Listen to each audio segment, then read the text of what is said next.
Pemberlakuan pembatasan kegiatan masyarakat atau PPKM wilayah aglomerasi Malang Raya turun level menjadi level 3. Dengan adanya penurunan level PPKM, pembelajaran tatap muka akan segera diterapkan. Sebagai syarat pembelajaran tatap muka, pelajar harus menjalani vaksinasi. Persiapan pembelajaran tatap muka SMA di wilayah aglomerasi Malang Raya level 3 segera diterapkan. Berbagai persiapan dari mulai sarana, prasarana maupun syarat pembelajaran tatap muka mulai dikebut di masing-masing sekolah. Seperti halnya di salah satu SMK negeri di Kota Batu yang mempersiapkannya dengan melakukan vaksin massal. Sebanyak 800 siswa-siswi telah divaksin massal dosis pertama. Selanjutnya, sebagai syarat pembelajaran tatap muka, siswa-siswi SMK tengah menjalani vaksinasi massal dosis kedua. Wakahumas salah satu SMK negeri di Kota Batu membenarkan jika vaksin massal dosis kedua ini nantinya sebagai syarat pembelajaran tatap muka. Rencananya pembelajaran tatap muka di SMK negeri ini akan diawali hari Senin depan dengan sistem bergiliran atau dibagi 2 kelompok belajar dalam satu kelasnya. Sebetulnya vaksinasi dosis 2 ini merupakan kelanjutan dari vaksinasi dosis pertama yang sudah diselenggarakan di bulan Agustus kemarin. Gitu. Jadi kami ditunjuk oleh provinsi mewakili Kota Batu sebagai percontohan awalnya untuk vaksinasi untuk siswa. Jadi kami diminta untuk menyediakan 1.000 siswa untuk melaksanakan vaksinasi di tahap pertama. Jadi kemarin itu sudah ada info dari pemerintah daerah bahwa memang kita sudah diperbolehkan untuk membuka pembelajaran tatap muka. Asalkan syaratnya adalah siswa sudah vaksin 1 dan vaksin 2. Begitu. Untuk pembelajaran tatap muka kapan Bu? Minggu depan. Mulai hari Senin kita sudah mulai pembukaan tatap muka. Jadi satu kelas akan dibagi menjadi beberapa kelompok begitu. Satu hari tidak lebih dari 4 jam pelajaran, di mana 1 jam pelajaran tidak lebih dari 30 menit. Yanto Yanjung melaporkan. Sejumlah pusat perbelanjaan di Kota Malang kembali beroperasi pasca status terbaru COVID-19 di Malang Raya berubah menjadi level 3. Untuk menarik pengunjung, pengelola pusat perbelanjaan membuat spot foto. Salah satu pusat perbelanjaan di Jalan Veteran Kota Malang telah memperbolehkan pengunjung untuk makan di tempat. Pengelola juga memperbolehkan toko-toko yang menjual barang non-esensial untuk buka. Penerapan kebijakan ini dilakukan setelah wilayah Malang Raya turun status PPKM yang sebelumnya level 4 menjadi level 3. Pemberlakuan PPKM level 3 membuat pengelola harus berinovasi untuk menarik pengunjung. Salah satunya dengan membuat spot foto Instagramable. Spot foto ini dilengkapi dengan bangku dan meja yang diperuntukkan bagi pengunjung yang ingin istirahat maupun makan di tempat. Meski pelonggaran PPKM diberlakukan, pengelola pusat perbelanjaan tetap menerapkan protokol kesehatan secara ketat. Pengunjung yang hendak masuk diwajibkan untuk menunjukkan bukti vaksinasi. Sebelumnya, wilayah Malang Raya menjadi perhatian pemerintah pusat lantaran angka penyebaran COVID-19 yang tinggi. Penerapan protokol kesehatan ketat membantu menekan angka persebaran COVID-19 di Malang Raya. Saya sudah menciptakan sesuatu yang baru, sehingga mereka akan kepingin lagi untuk datang. Biasanya yang disukai orang-orang itu apa? Foto-foto kan? Nah, nanti coba bisa dilihat apa yang sudah saya berikan untuk masyarakat, supaya masyarakat bisa nikmati suasana ke mall. Tapi tentunya prokes itu kita nggak bisa lalaikan ya. Prokes itu nomor 1. Nah, tadi Bapak Ibu bisa lihat semua di sini orang yang masuk itu semua sudah pakai QR Peduli Lindungi. Mas-mas wartawan tadi juga gitu kan masuk di sini. Nah, itu kita juga imbangi dengan tenan-tenan yang ada di sini, penjaga toko yang ada di sini, itu sudah 100% vaksin. Kalau belum vaksin nggak bisa masuk. Simon Alfredo melaporkan. Sementara itu di Kota Batu, pusat perbelanjaan juga sudah mulai beraktivitas dan melakukan persiapan untuk buka kembali. Ada beberapa syarat bagi pengelola mal dan pengunjung diharapkan tetap menerapkan protokol kesehatan. Seperti inilah pusat perbelanjaan atau mal di Kota Batu pasca pemerintah menurunkan level PPKM wilayah aglomerasi Malang Raya. Dari level 4 turun menjadi level 3, nampak gerai-gerai mulai dipersiapkan untuk buka kembali. Pusat perbelanjaan atau mal di Kota Batu yang selama ini tutup sementara, kini bernafas lega. Pasalnya ancaman bangkrut jika PPKM tidak mengalami perubahan kini tak lagi menghantui, namun mulai bangkit kembali setelah Malang Raya PPKM turun levelnya menjadi level 3. Untuk menyambut kembali pengunjung pusat perbelanjaan, pengelola mal tengah mempersiapkan teknisnya sesuai instruksi Menteri Dalam Negeri maupun surat edaran Wali Kota Batu. Meskipun pemerintah telah melonggarkan kunjungan di pusat perbelanjaan, namun ada syarat bagi pengelola mal dan pengunjung. Adapun syarat tersebut bagi pihak pengelola mal harus memiliki barcode sistem aplikasi Peduli Lindungi, melakukan pengawasan ketat dan membatasi jumlah pengunjung. Sedangkan syarat bagi pengunjung mal diwajibkan memiliki aplikasi Peduli Lindungi dan usia di bawah 12 tahun dan usia lanjut dilarang masuk mal. Sementara bagi pengunjung yang tidak memiliki aplikasi Peduli Lindungi diwajibkan menunjukkan bukti telah menjalani vaksin. Ketua APPBI Malang Raya mengaku bersyukur PPKM Malang Raya turun ke level 3, sehingga dengan turunnya level PPKM Malang Raya, roda perekonomian bisa bangkit kembali meskipun jumlah pengunjung masih dibatasi. Asosiasi Pengelola Pusat Belanja Indonesia berharap masyarakat untuk tetap menerapkan protokol kesehatan, melakukan vaksin agar capaian herd immunity atau kekebalan komunal cepat terbentuk, dan pandemi COVID-19 segera berakhir. Yang jelas kami senang sekali dan excited ya dengan mal sudah boleh beroperasional. Pada hari ini kita sudah mulai buka dan persiapan kami juga sudah matang sekali di mal-mal, terutama yang di asosiasi. Seluruh anggota mal juga sudah kami siapkan untuk Peduli Lindungi. Jadi setiap karyawan ataupun pengunjung yang datang mereka harus scan di QR code di Peduli Lindungi. Sampai dengan sekarang sesuai dengan Mendagri pastinya ada di angka 70 tahun kan tidak boleh ya. Terus kemudian untuk yang umur 12 tahun ke bawah juga masih belum boleh, itu jadi masih pembatasan ke sana sih. Dan kemudian ada beberapa yang memang sampai saat ini yang belum vaksin juga masih harus menyertakan surat sehat gitu kan.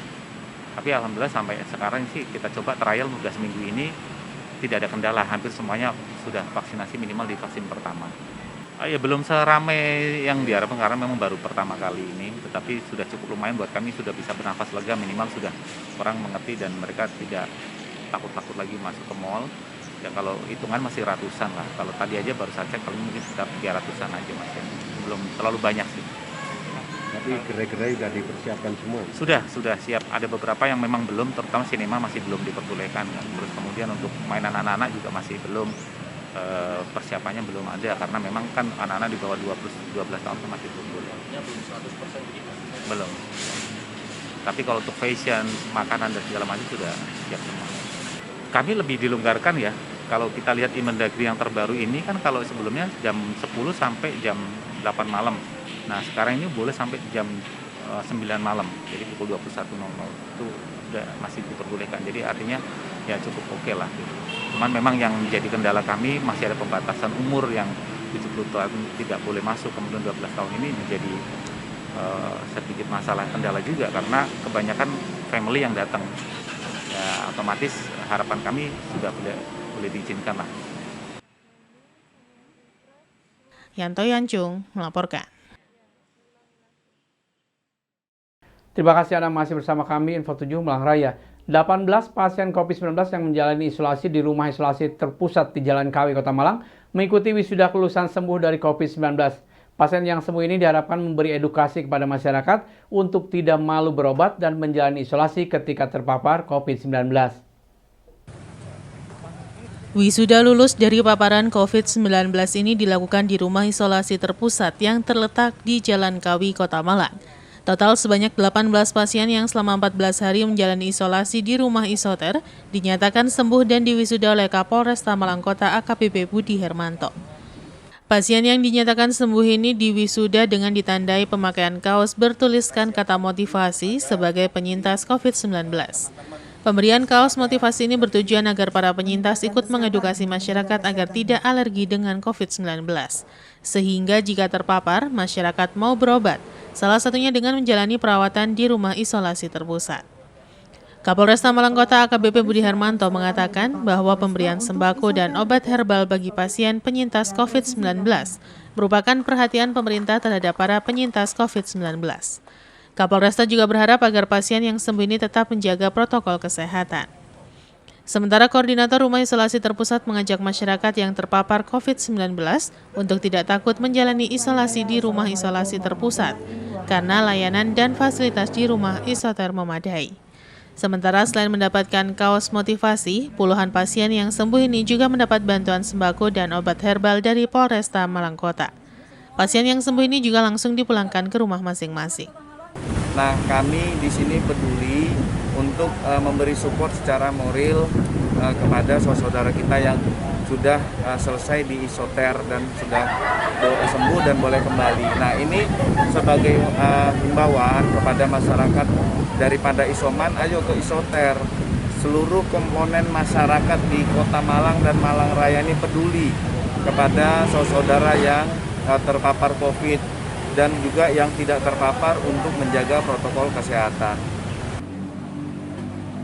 Simon Alfredo melaporkan.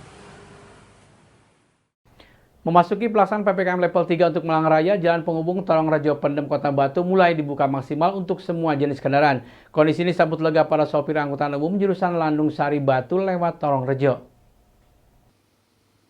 Memasuki PPKM level 3 di Malang Raya, beberapa titik jalan masuk Kota Batu sudah mulai dibuka. Salah satunya di jalan alternatif Pendem menuju Torongrejo yang sempat ditutup total pada awal PPKM darurat diberlakukan. Perlahan jalan alternatif mulai dibuka setengah lebar jalan untuk kelancaran aktivitas pengguna jalan. Dan memasuki PPKM level 3, jalan tersebut sudah dibuka total untuk semua jenis kendaraan. Kondisi ini disambut lega masyarakat dan juga para sopir angkutan umum jurusan Landung Sari Batu lewat Torongrejo, yang sempat tidak bisa dilintasi sehingga aktivitas mikrolet jurusan Landung Sari Batu lewat Torongrejo menjadi terkendala. Menurut salah seorang sopir jurusan Batu Landung Sari lewat Torongrejo menjelaskan, selama pandemi jumlah armada semakin berkurang dan tinggal menyisakan beberapa mikrolet akibat sepinya penumpang. Di Terminal Kota Batu terlihat hanya satu mikrolet jurusan Batu Landung Sari lewat Torongrejo yang mengantri menunggu penumpang, karena untuk jurusan pinggiran, armada lebih sedikit dibandingkan yang melintas di jalan utama. Gimana Pak untuk penumpang saat ini Pak? Gimana? Ya, tapi kan untuk jalan-jalan kan sudah mulai dilepas di situ Pak. Iya, betul, tapi nggak ada penumpang. Nggak ada penumpang ya Pak. Ya. Pak, untuk jurusan Landung Sari jenengan lewat Torongrejo ini tinggal berapa sekarang yang beroperasi Pak? Apanya? Kendaraannya tinggal berapa yang beroperasi? Kendaraannya tinggal 5. 5. Asalnya berapa? Dulu 20. 20. Sejak kapan mulai? Banyak yang nggak jalan, banyak yang ya di plat teman 3. Oh gitu Pak ya? Ya. Karena sudah sepi penumpang Pak ya? Gimana? Sudah sepi penumpang ya? Ya, selama corona itu. Corona. Ya, Jadi sisanya cuma tinggal. Oke, cuma tinggal 5 yang beroperasi Pak ya? Saya tetap operasi cuma 2 WP. Oh, 2. Ini udah pulang wis. Udah WP Pak. Oke. Iwan Nikmawan melaporkan. Diduga akibat terkendala cuaca dan kurang maksimalnya perawatan, hasil panen jagung petani di kawasan Wajak Kabupaten Malang mengalami penurunan. Tongkol jagung banyak yang tidak berisi butiran jagung sehingga volume panen berkurang drastis. Beginilah yang terlihat di lahan jagung milik petani di pinggir Jalan Raya Wajak, Bululawang, Kabupaten Malang. Petani banyak yang sedang melakukan panen jagung. Namun di beberapa tempat hasil panen mengalami penurunan volume hasil panen. Turunnya volume hasil panen ini juga diakibatkan pemilihan bibit jagung yang kurang tepat sehingga berdampak pada tanaman yang tidak tumbuh maksimal, padahal ketersediaan air mencukupi. Cuaca pada musim kemarau tahun ini masih sempat turun hujan dan bisa membantu tanaman jagung untuk dapat tumbuh dengan baik, walaupun jagung tanaman yang cukup tahan dengan minimnya ketersediaan air. Menurut salah seorang petani menjelaskan, turunnya volume hasil panen salah satunya karena pemilihan bibit yang kurang tepat, padahal ketersediaan air mencukupi. Di lahan pertanian terlihat panen jagung dengan kondisi tongkol dengan sedikit butiran jagung atau tongkol tidak bisa maksimal besar dan berukuran kecil-kecil. Dengan harga jual Rp350.000 per kintal dan hasil panen yang turun drastis, maka modal pengeluaran sulit kembali dan petani bisa merugi. Lumayan lah. Kenapa? Ya hasilnya begini. Kenapa kurang air bagaimana Pak? Enggak. Jantannya kurang. Oh gitu. Ya, Oh saya kira kurang air apa? jantan. Ini jantan lah. Oh gitu Pak ya? Ya. Jadi hasilnya memang nggak maksimal Pak ya? Enggak maksimal. Berapa persen Pak hilangnya dibanding dengan kondisi normal? Ya 50-an lah. Wah lumayan banyak ya? Ya. Pak untuk 1 kilonya berapa sekarang? 3,5. 3.500 Ya, per yang seperti ini Pak ya? per kintal. Oh per kintal Pak ya, Ya. per kintal. Ya. Iwan Hikmawan melaporkan.